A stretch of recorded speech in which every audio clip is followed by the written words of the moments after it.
नमस्कार दोस्तों, स्वागत है आप सभी का आपके अपने YouTube चैनल अपनी क्लास में। दोस्तों, इस वीडियो के अंदर मैं आप सभी को आपकी पंजाब बोर्ड कक्षा 11वीं में जो इंग्लिश का पेपर होने वाला है 15 मार्च 2021 को, उसका एक रियल पेपर बताऊंगा। दोस्तों, आप मेरा विश्वास कीजिए, मैं आपसे 100% गारंटी लेकर कहता हूं कि आपको आपके इंग्लिश के पेपर में मेरे द्वारा बताए गए यही क्वेश्चंस मिलेंगे। तो चलिए देखते हैं इस पेपर का पहला प्रश्न। दोस्तों, पहले प्रश्न के अंदर आपको 8 ऑब्जेक्टिव क्वेश्चंस हैं वो देखने को मिलेंगे, जिसमें से पहला जो प्रश्न है उसमें कहा गया है grandmother went with the author to school as it was attach to the, यानी कि दोस्तों जो लेखक की दादी माँ है जब वो लेखक को स्कूल छोड़ने जाती थी तो स्कूल जो है वो किससे अटैच हुआ था। दोस्तों, तो जो स्कूल है वो टेम्पल से अटैच हुआ था, यानी कि जब वो अपने पोते को स्कूल छोड़ने जाती तो वो टेम्पल में भी चली जाती थी, यानी कि पहले का करेक्ट आंसर होगा ऑप्शन नंबर सेकंड। आगे हमारे पास में दूसरा प्रश्न पूछा गया है what did Baldev always carry with him.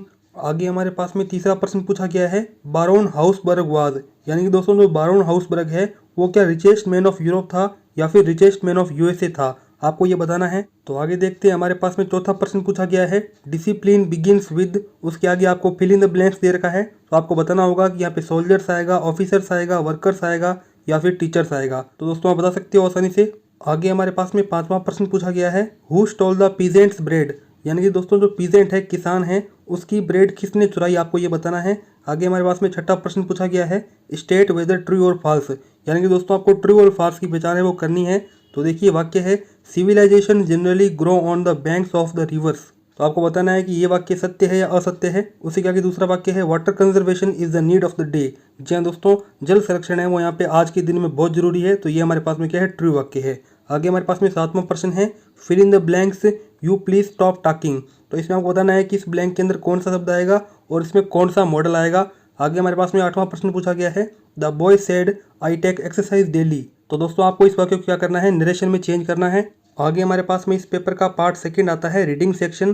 दोस्तों रीडिंग सेक्शन के अंदर जो दूसरा प्रश्न है इसमें आपको पैसेज दे रखा है, आपको क्या करना है इस पैसेज को केयरफुली पढ़ना है और इस पैसेज के दिए गए प्रश्नों के जो उत्तर हैं वो देने हैं।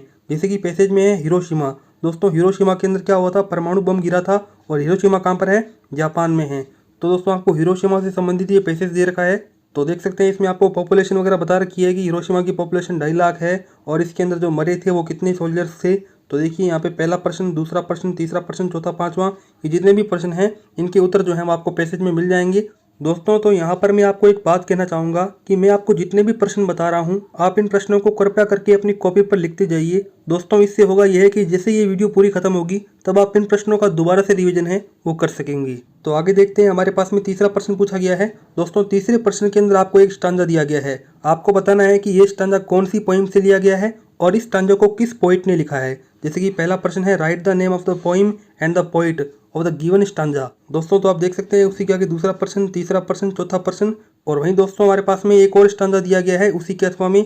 दोस्तों तो इसी के अंदर भी आपको क्या बताना है, पोइम और पोइट का नाम है वो बताना है। आगे हमारे पास में इस पेपर का पार्ट थर्ड आता है जिसका नाम है राइटिंग सेक्शन, जिसका जो चौथा प्रश्न है वो आपको पैसेज का दिया गया है। दोस्तों आपको क्या करना है इस पैसेज को ध्यान से पढ़ना है और ये जो इतना बड़ा पैसेज है इसको छोटे फॉर्म में लिखना है, यानी कि इस पैसेज के आपको नोट्स बनाने हैं। तो दोस्तों आप आसानी से बना सकते हो, ये आपके पर्सनल नोट्स होंगे। देख सकते हैं ये हमारे पास में क्या है, पूरा का पूरा पैसेज है और इसी के अथवा में दोस्तों आपको एक और प्रश्न दिया गया है, इसमें आपको क्या करना है इन्फॉर्मेशन देनी है नोटपैड की। दोस्तों नोटपैड क्या होता है, कंप्यूटर के अंदर एक प्रोग्राम होता है, जिस प्रकार से MS वर्ड होता है उसी प्रकार से एक नोटपैड भी होता है, तो उसके आपको क्या करना है नोट्स लिखना है। आगे हमारे पास में पांचवा प्रश्न पूछा गया है। दोस्तों पांचवें प्रश्न के अंदर आपको क्या करना है एक लेटर लिखना है अपने फादर को और उनको बताना है कि मैंने अपनी क्लास के अंदर प्राइज जीता है और मैं फर्स्ट पोजीशन पर रहा हूँ। तो दोस्तों आप आसानी से बता सकते हो।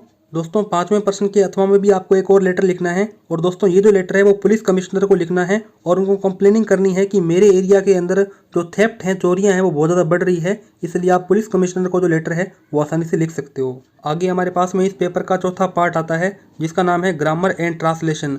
इसका जो छठा प्रश्न है इसमें हमें पंजाबी भाषा के अंदर कई वाक्य दे रखे हैं, आपको क्या करना है इन पंजाबी भाषा के वाक्यों को इंग्लिश के अंदर ट्रांसलेट करना है। आगे हमारे पास में बी क्वेश्चन आता है जिसका जो पहला है इसमें आपको सूटेबल मॉडल है वो यूज करना है। उसी के आगे दूसरा क्वेश्चन है, इसमें भी आपको सूटेबल मॉडल है यूज करना है। सूटेबल मॉडल मतलब कैन, कुड, शुड, मस्ट, ये दोस्तों क्या है मॉडल्स हैं उसी के आगे तीसरा प्रश्न है, इसमें आपको सिंपल प्रेजेंट टेंस है वो यहाँ पे यूज करना है। आगे हमारे पास में चौथा क्वेश्चन है, इसमें आपको क्या करना है, इस वाक्य को एक्टिव वॉइस से पैसिव वॉइस में चेंज करना है। और पांचवें वाक्य के अंदर नरेशन का यूज करना है। छठे वाक्य के अंदर आपको डिटरमिनर का यूज करना है। और सातवें वाक्य के अंदर आपको प्रीपोजिशन का यूज करना है। आगे हमारे पास में इस पेपर का पांचवा पार्ट आता है जिसका नाम है लिटरेचर सेक्शन। दोस्तों जिसका जो सातवां प्रश्न है, इसमें आपको सेंट्रल आइडिया ऑफ पोइम बताना है। जैसे कि पोइम है उपगुप्ता और द लिटिल ब्लैक बॉय। तो दोस्तों हमारे पास में ये जो पोइम है इनका आप सेंट्रल आइडिया आसानी से बता सकते हो। आगे हमारे पास में आठवां प्रश्न आता है, इसमें आपको क्या करना है, 4 प्रश्नों में से 3 प्रश्नों के उत्तर देने हैं। जैसे कि पहला प्रश्न है what are the advantage of discipline. उसी का दूसरा है what does the author say about internal wars. तीसरा है, चौथा है। आसानी से दोस्तों आप इन प्रश्नों के उत्तर हैं वो दे सकते हो। दोस्तों ये सभी के सभी प्रश्न हैं वो आपके नए सिलेबस के अकॉर्डिंग तैयार किए गए हैं, यानी कि आपको हर प्रश्न का उत्तर है वो आपकी पुस्तक के अंदर मिल जाएगा। और साथ ही दोस्तों आपको कहना चाहूँगा, यदि आप इन प्रश्नों को अपनी कॉपी पर नहीं लिख रहे हो तो इस वीडियो का स्क्रीनशॉट है वो ले लो। इससे होगा यह कि आपके मोबाइल में ये क्वेश्चंस है उनकी फोटो आ जाएगी। तो आगे देख सकते हैं हमारे पास में 9वां प्रश्न पूछा गया है। इसका जो पहला प्रश्न है इसमें कहा गया है how did the tiger die, यानी कि टाइगर है उसकी मृत्यु किस प्रकार से हुई। दूसरा है how was Baron Hirschberg both a millionaire model and a model millionaire.